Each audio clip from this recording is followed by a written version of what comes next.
Alright, ladies and gentlemen, welcome to the WNR Body Transformation Podcast, or in case if you're viewing this from YouTube, welcome to my channel basically.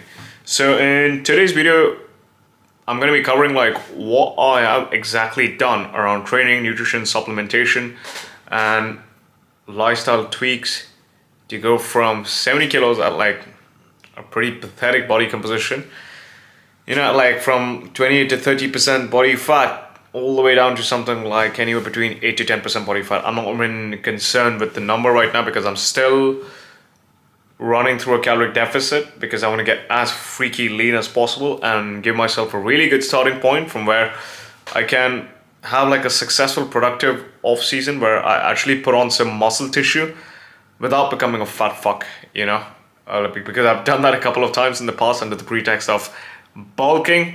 Yes, my bros, I have been a bit of a perma bulker, unfortunately, in the past, because I basically had the guidance from a pathetic coach, and now I have the guidance from a really, really good coach, basically. So, yeah, here we go. I mean, we all make that mistake as bros, basically.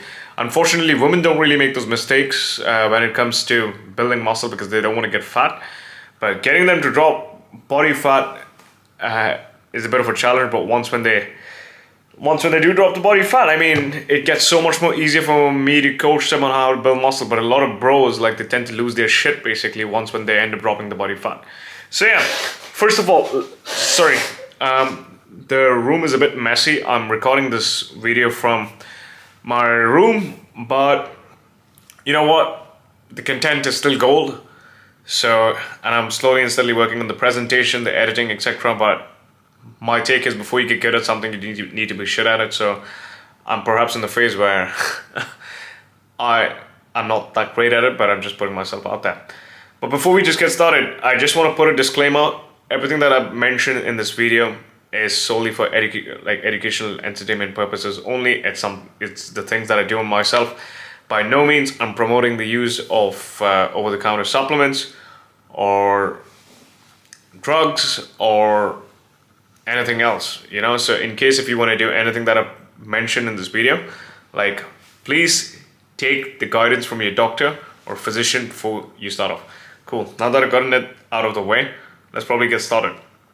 So on training, right? The most important thing is every training split works as long as you can be injury-free and you can consistently, progressively overload and keep your technique in check and are able to recover from it. Those are the variables that actually need to be concerned when it comes to a training split. So you don't have to follow my training split, although I will put in screenshots on my training split, running you guys through it, but here we go. So when it comes to my own training split, basically, what am I doing? I'm training 5 days per week on a upper, lower rest. So like Monday, Tuesday is spread out over like upper, lower, and then you rest on something like Wednesday. And something like Thursday, Friday, Saturday, I train like push, pull, legs, right? So the first two upper, lower workouts are relatively higher in volume, and the other three workouts are relatively lower in volume, and I usually train anywhere between the 2 to 0 reps in reserve, and I'm not really changed the number of sets, I'm not really changed the rep range, I'm not changed the exercises, unless until I switch gyms, which I have recently done because I've got a new personal training client in another gym, so it's pointless to have like 2 gym memberships. So I've just changed the bare minimum exercises, but I've kept the same exercises and I've consistently, progressively overloaded on them. So when I first started Romanian deadlifting in the month of February, I was Romanian deadlifting something like 110 kilos, and now I'm Romanian deadlifting something like 140 kilos basically. I have full same rep range, 30 kilos on the Romanian deadlift over 6 months, right? Is a shit ton of progression, right? And I personally feel like my back's gotten bigger, my hamstrings have gotten bigger, my glutes have gotten bigger, and I've done the same thing on other exercises as well, right? I only switched over some exercises like the 45-degree dumbbell press as and when I've gotten leaner, because getting them up is another pain in the ass, right? And when you get leaner, you're not going to have that much fuel, and your surface area on the chest is going to be reduced, as a result of which I replaced it with machines so that I'm already in position right from the start rather than me having to lift it over. And what else have I done? Yeah, I've replaced the T-bar row with a like bell curve like upper back row, and replaced the Nautilus row with a Patana row strapped on with like a bit of a daisy chain. So I've been using a lot of these daisy chains, right? They're pretty good. They can hold a shit ton of resistance. I forgot the actual number, but they're so much more easier on your joints. I've been using a lot of cuff work, a lot of wrist work. I had a few like lingering back issues, etc., but like now that's suddenly gone. So that's exactly what I've done around training. And the most important thing that I've done this time is I'm only taking deloads when it's needed, and I'm not taking deloads in the traditional sense, right? The traditional training knowledge is you need to train for 4 weeks, and in the 5th week you need to take like a bit of a deload. But like I just keep on progressively overloading basically, even if it's beyond 4 weeks, 5 weeks, 6 weeks basically, and just taking time off the gym for something like 2 to 3 days when I feel like fatigued and worn down due to some sickness or if an injury is popping up. But that basically is it. You don't need to take deloads basically, because during a fat loss phase, right, your calories are low, so you're going to take the conscious effort to make sure that you get the biggest buck for your calories by adding in like more healthy foods, by staying on top of your hydration, by staying on top of your sleep, so your recovery is going to be enhanced relative to a bulking phase like what I've done in the past where I've just squeezed in shitty calories which I'm not proud of, etc. You know, so my recovery is so much more better, as a result of which like I've been able to progressively overload inside the gym without taking too much time off, you know. So that basically is it. And what else? And yeah, so these are the biggest changes that I've done. Like training is quite simple. You just need to stick to the one particular program that works for you and ride it up for as long as possible, right? And the longer you spend progressively overloading, the more the muscle is probably going to solidify around your bone structure, and you're going to be retaining more muscle tissue during a caloric deficit during a fat loss phase, or perhaps you're also going to be putting on new muscle tissue, right? Because I've done like 2 preps, right? The first photo shoot preparation that I've done was I had to diet on something like 1100 calories, right? That was fucked up, right? The second one that I did was I had to diet on 1500 calories on high days and 1300 calories on low days. Right now I'm staying sharp on 1790 calories basically linearly. What's that an indication? If you're still dropping body fat on 1700 calories, compared to your past 2 preps, you have put on some muscle tissue, because muscle tissue is far more costly to maintain compared to body fat, you know. So that's been plain simple. And I had some travel trips scheduled before. I was in Iran for like 2 weeks in the month of, from mid of April to the first week of May, right before the war started, luckily. Phew. I still kept up with training over there, and I was in, where was I? Yeah, I was in Philippines, right? I still kept up with training over there as well. So that basically was it. Now, when it comes to nutrition, here are the biggest tweaks that have worked out for me, right? I've stayed on top of my macronutrient and micronutrient uptake. I've not been so flexible. I've been sticking to a rigid meal plan with just a few tweaks here and there. And I've been using chronometer to track my macros and my micros basically. In the past I would just track my macros and I would supplement heavily, which I think was a waste of money and even resources and even effort. But like right now I've squeezed in like more meats, more organ meats, more kidneys, more livers, more breasts, chicken breasts, more eggs, more dairy like Greek yogurts, more like less protein powders, but there's still some element of protein powders basically. A lot of Greek yogurt basically, and a lot of vegetables. But the thing about vegetables, I don't like eating them, but what I did was I basically would steam it and would mash it, and that basically was it. I would use the app to track my nutrients. I would stay on top of my digestion to see at what particular fiber intake and hydration intake I would take a shit the best. So I found out like at 25 to 30 grams of fiber a day, like my digestion was functioning optimally basically. So I didn't really stick to the suggested fiber intake given to me by the application. Why do I choose Chronometer compared to like MyFitnessPal?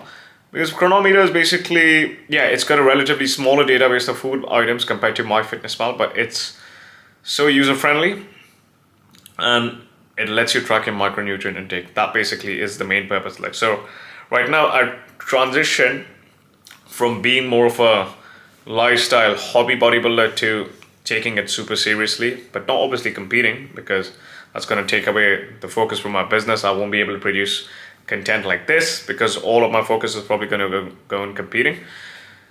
So yeah, I had a few slip ups here and there. I'm not going to lie. I had something like 3 to 4 slip ups, right? Obviously there was some, like, how do I say this? There were some personal issues. I was traveling, I smoked some weed, and I got high, and the munchies kicked in. So, right? I had a few slip-ups, like 3 to 4 of them, but I can assure you, like, that basically was it. What else happened? Yeah, I mean, that basically is what I've done. I've been, like minimum carbs, basically. Minimum, like, starchy carbs, like rice, potatoes, bread, and I've actually increased my fruit intake after I've increased my vegetable intake. And the things that I've been supplementing with, I've added in high dose of melatonin. You probably can get it from sporto.com. Pretty awesome. 10 milligrams. I've been taking metformin, glucophage. So all of this will reduce your IGF-1 levels. It works as a bit of a glucose disposing agent. How do I say this? It reduces aging to a certain degree. I've added in Tadalafil. This is the generic Indian brand. 5 milligrams. Same time in the morning. The biggest game changer has been, as cliche and stereotypical as this might sound, I've added in Monster. Lucky enough, I was able to get them for literally half the rate than compared to what they sell in Dubai. You know, in the petrol pumps and in the supermarkets, they sell it for something like 21 dirhams. From Emirates Bulk, I've been getting it anywhere between 8 dirham 50 fils to 9 dirhams basically. So the high dose caffeine has been like a bit of a game changer for me. Second, I've been using injectable L-carnitine, right? 1000 milligrams per week, usually before like fasted cardio, right? And what else? Yeah, I mean, that basically is it, you know. Yeah, around nutrition also, as well as the moment I get deeper inside the diet, I basically work while I'm fasted, because I get some of my best work done while I'm fasted. Example, this video that I'm recording right now, I've got like just a cup of tea in me, right? And like a Monster in me. That basically is it. And some electrolytes and water in me. But I get some of my best work done when I'm fasted. And I start incorporating and increasing my food intake from something like 12:30 p.m. onwards, right? So this is what's working for me. I feel hungry, but it's a part of the process. But hydrating, adding in like 2 to 3 diet sodas per day, a Monster, and burying myself in work just takes the edge off me, you know, so that I can stick to the things a bit more easily. What else? Yes, I've also been experimenting with making my meals a bit more interesting. So I use a chopper and I take some like organ meats and I take a lot of chicken breast, mash it in the form of minces, make like kebabs out of it, and grill it without any oil, with loads of spices basically. Yes, I've been adding a lot of spices in my meals, because spices increase your body temperature. That actually promotes like more fat burning. I've been drinking a lot of cold water, because per glass of cold water you're probably going to be burning more extra 8 calories, because your body temperature is going to be rising up. So I'm just slowly and steadily finding these sneaky ways to increase my metabolism. So yeah, nutrition has been pretty straightforward. Sometimes what else do I do? Yeah, that basically is it. No alcohol, nothing. In the past, I would probably squeeze in chocolate within my calories, but that's gone as well. What else did I do? Yeah, that basically is about nutrition. Like the whole thing about nutrition, it's pretty simple once when it clicks, and you just got to be consistent. And yeah, now let's probably move on to supplementation. I've been taking omega-3s, 5 grams per day, Carlson. liquid syrup form. I usually store it inside the fridge. Carlson's stuff is really good. I used to take a multivitamin, but I've stopped that ever since I've started adding in organ meats because that already gives me a lot of nutrients. So you don't need any of that. I take NAC and acetylcysteine. It's an amino acid which really helps with the antioxidative processes inside the body. Acetyl-glutathione, vitamin D3, and 5-HTP, ashwagandha. That basically is it. I don't take any of zinc, magnesium, etc. because I get most of those nutrients in from foods. I just take like a high dosage of antioxidants. That basically is it. Now, around the lifestyle fronts and the juicy tools that you guys have been waiting for, let me just show you what I've been experimenting with. So, this is a bit of a standing desk basically that I've been using whilst I work. And the other thing that I've been using is, I don't know if you can see this, but this is a 10 kilo weighted vest, right? I wear this for the majority of my day. Sorry about that, but I wanted to show you guys. So I wear like a 10 kilo weighted vest for the majority of the time of my day basically. And there's a good amount of research showing like your joints end up thinking that you're 10 kilos heavier, as a result of which it slightly reduces your hunger levels. It also slightly increases your metabolism levels. And if you just simply hit your step count throughout the day, whilst wearing that, I mean, you're gonna get an increased caloric burn and dieting is gonna be like less miserable. I mean, how fucking awesome is that? Been using a standing desk. I've been doing most of my work on my cell phone, which is like DMing people and communicating with clients, etc. on the cell phone. The other thing that I've been also using is, how do I show you? As you can probably see, there's a bit of a walking pad. So towards the end of the day, like when I want to get some work done, right, I chuck on the 10 kilo weighted vest, and when I have some free time, I put the walking pad under the standing desk and I switch on a movie and I just walk, and I lose track of time and I get in a shitload of steps done. I also walk a lot between sets while I'm at the gym. That's another thing that I can tell you. Previously, I would be tracking my workouts on my mobile phone application, but like right now, I use like a bit of a logbook. So as you can probably see, and I'll continue using a logbook because I mean, I don't want to stay on my cell phone whilst I'm inside the gym. The act of writing with a pen on a piece of paper is so beautiful. So yeah, I mean, the other thing around lifestyle that I can probably say is, how do I say this? Yeah, what have I done? Yeah, around sleep, right? So I've ensured that my sodium to potassium is well balanced, right? It's not like skewed. So I make sure that my sodium to potassium ratio is 1:1 so that I don't wake up like in the night to pee. You know, maximum keeping it something like once in the night. I have supplemented with 5-hydroxytryptophan, so that keeps me asleep throughout the night. High dosage of melatonin. Not being in a nutrient deficiency, that's been so fucking awesome for me.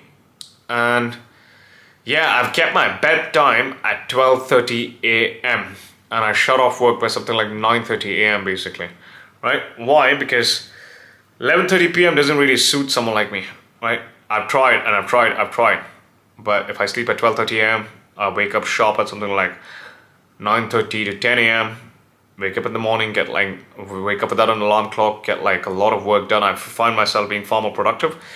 Right? That's just me. Find a schedule that works for you and be consistent even on the weekends basically. So that way I can enjoy my weekends, get a lot of work done, produce content, stay on top of my clients, take care of my own training, my own health and fitness, also study and research a ton.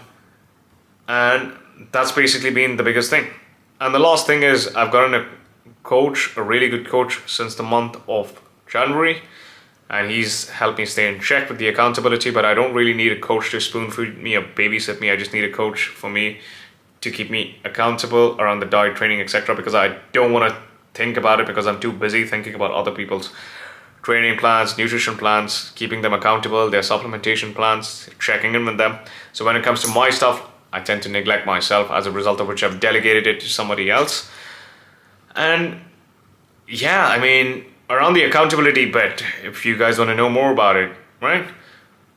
Every Wednesday morning, I've got to click photos of myself under the same lighting, under the same pose, send it over to my coach, send like a workout's worth of videos to my coach just to see like if I'm training hard, if I'm not training hard, because I know how to progressively increase my weights and reps.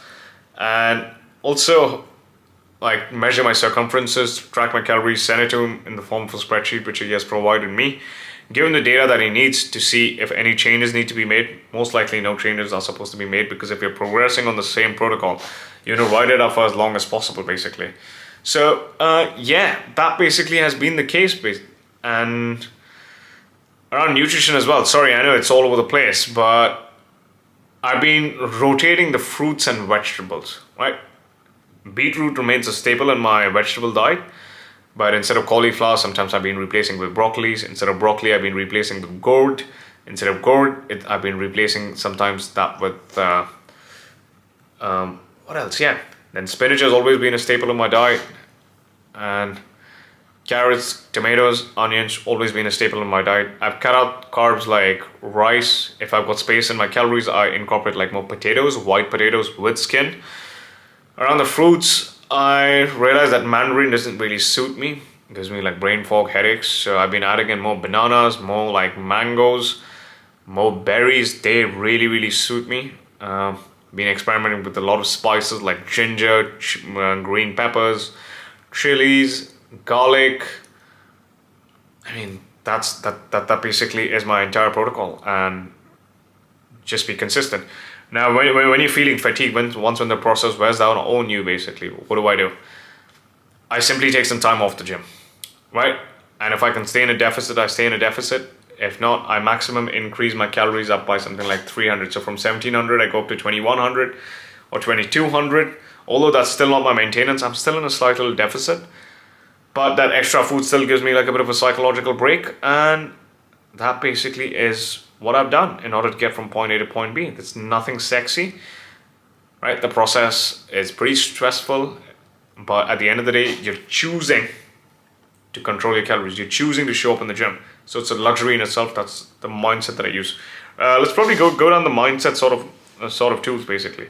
I don't see this as me suffering. I see this as me choosing to go down a path, which a lot of people can do, but they don't choose to do. Right? So it's a luxury in itself, because most of the people can't really choose their calories. Like people in Gaza right now, unfortunately, they're starving.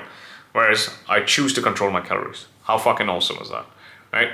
So that's the thing that I've been reminding myself. I've been journaling every morning with that. What else? Yeah, like I've set screensavers on my phone. Like I choose to work on my physique and my business every day. So things like that basically have really, really helped me. Right? Now, around the cardio front, I've been sticking to 12,000 steps a day. I've been wearing a weighted vest right now in the past 1 week. Feels pretty amazing. I have been adding an injectable L-carnitine with a little bit of high-dose caffeine in the form of Monster, and like the tadalafil tablet, 5 milligrams, and I've been doing my cardio fasted. It feels so much more amazing basically when you do your cardio fasted, and that basically is it. Yeah, feel free to try and test with regards to the knowledge nuggets that I've stated in this video. Incorporate that in your protocol. Let me know how it goes. Found this useful, feel free to like, share, subscribe, do the needful, show me some support. And if you want to transform your body by optimizing your own health and fitness, by building habits and by educating yourself around training, nutrition, stress, hormonal management, sleep, digestion, etc., all you got to do is fill in the application form below. And follow me on Instagram, YouTube, follow me on my podcast, show some support, and have a nice one, people.